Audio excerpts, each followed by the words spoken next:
کئی سالوں سے معالج ایسپرن کے روزانہ استعمال پر بحث کر رہے ہیں۔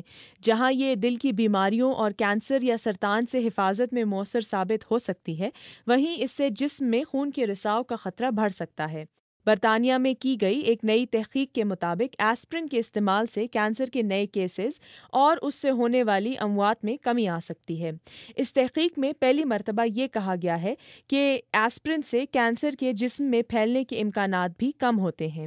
کچھ مریضوں میں اور خاص طور پر آنتوں کے کینسر کے مریضوں میں تشخیص ہونے کے 6 سال بعد ایسپرن کے استعمال سے کینسر کے پھیلنے کے خطرے میں 50% تک کمی دیکھی گئی، جس کا مطلب ہے کہ ایسپرن استعمال کرنے والے 10 مریضوں میں سے 2 اور نہ استعمال کرنے والے 10 میں سے 4 مریضوں میں اس کا پھیلاؤ دیکھا گیا ہے۔ محققین کا خیال ہے کہ کینسر کے معمول کے علاج کے ساتھ ساتھ ایسپرن کا استعمال اس کے لیے مؤثر ثابت ہو سکتا ہے۔ In addition to preventing new cancers developing, we also found that aspirin prevented the... ہمیں یہ شواہد ملے ہیں کہ کینسر کی دوسری اقسام کی روک تھام کے ساتھ ساتھ ایسپرین جسم میں اس کے پھیلاؤ کو بھی روکتی ہے۔